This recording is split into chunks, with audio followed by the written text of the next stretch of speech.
Hey, what's up guys? This is Anthony from Anthony's Customs, and for this review we are looking at the NECA Aliens vs Predator Youngblood Predator, which is basically your standard Predator but with really light armor. It's very silvery rather than dark, which is kind of cool looking. I was pretty excited for it. I also like the fact that he has some other features, so we're going to talk about all of that. However, this guy, I have to say, he was a little bit of a disappointment. Overall still fine, but a little bit disappointing, and we'll talk about all of that. So let's go ahead and get him off the stand and take a closer look. This guy stands just about 8 3/4 inches tall, which makes him about 22 centimeters. So he's definitely a huge figure, and he comes in at a really nice price point, basically the same thing as your average Marvel Legends figure. So I'm going to say right off the bat, it's not like a disappointment in general, but there are a couple of things that did bug me about him. So let's go ahead and dive right into the accessories, because we only have one, kind of three. We'll see. So we have the one, which is the spear with the xenomorph head, which lots of plastic and tons of paint for an accessory, so it's really nice, and I understand why it's basically the only one. Then we do also have the dual claws for either hand, or the dual blades.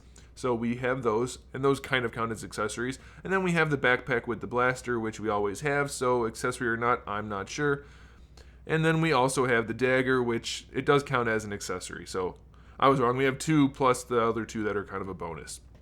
Okay, so now let's talk about the paint on this guy. The underbody is basically the same as we've always seen, so that's fine. His armor is particularly light silver this time, which I was really looking forward to. However, it doesn't really have a wash on it at all, so I was hoping it would be light silver with at least some kind of wash to bring out the details. It's mostly just light silver. The backpack here has the shading on it, so I was kind of hoping for that kind of shading throughout the rest of it. So it does leave a little bit to be desired. It looks kind of unfinished as it is. It's not necessarily a deal breaker, and I know, I'm guessing based on the name, he's supposed to have fairly clean looking armor, and that's why it's silver, but a little bit of shading wouldn't have hurt at all. And then the other thing that bugs me is that the claws are very loose. We only have one claw that fits in nicely, and that's this one. This one falls out very easily. These two come out very easily also.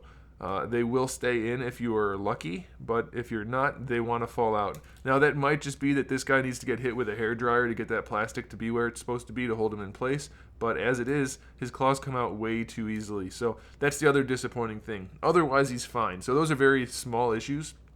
So if those don't bother you, then don't worry about it. You're fine. Everything else is stuff we've basically seen before. I'm pretty sure this is the same head as the, I want to say Ancient Warrior, but I could be off. I could be picking the wrong one. Yeah, I'm pretty sure it is, though. And then he's just got the various arms. I don't think we've ever had one with both of these on before, but we've seen them both before, I'm pretty sure. Maybe they're not even new. Either way, it's basically all reused parts other than the accessory. So, you know, it's not the most exciting figure. I was really looking forward to this guy, but then after looking at the Serpent Hunter, this guy left me wanting just a little bit. So he does have your standard articulation. You can move the head around nicely. It is on a ball peg, so it'll look up and down some. You can lean it side to side some and rotate all the way. We have the little tubers on the mask, and all of the dreads are painted and sculpted nicely. Shoulder pad is connected to the torso, so that is a bit of a bummer, but you can get him in most poses. It does kind of bug me that the gripping hand is on the shoulder armor side rather than on the other side, because you can move this shoulder much more easily than this one just because of this piece. So it's not a big deal, but it's something worth noting. It's very stiff to move that shoulder out. I can't do it very well. Let's see if it works on this side. This side does go much better. So it would have been nice to have the gripping hand here. Luckily, you can take the Serpent Hunter's gripping hand and put it on there if you want to, if you're going to get both anyway. Then you're set. You have your bicep swivel, which works just fine. Double jointed elbow, again, works just fine. Your wrist swivel at the gauntlet, and then of course at the ball peg here. So forearms are all standard, no problems there.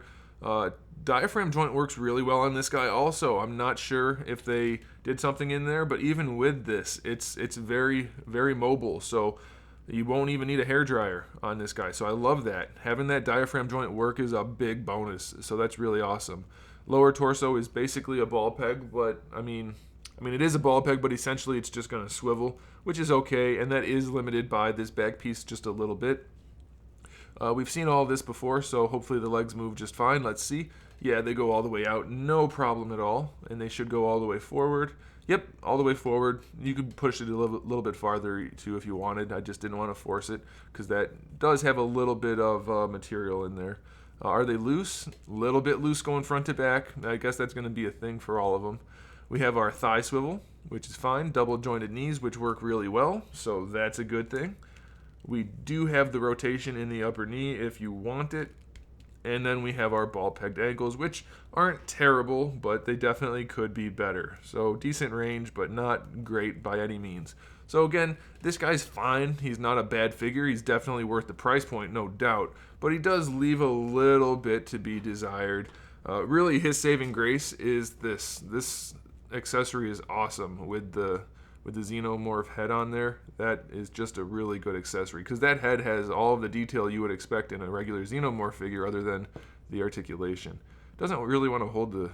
You have to get it just in the right spot or he's not going to hold that.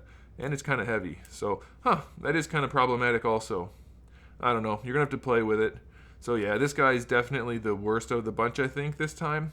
But he's still fine. So if you want one, go ahead and pick it up. You'll be happy enough. Just don't expect him to blow you away.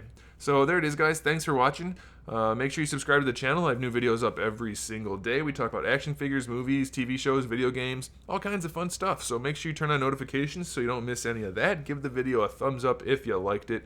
And in the meantime, keep collecting.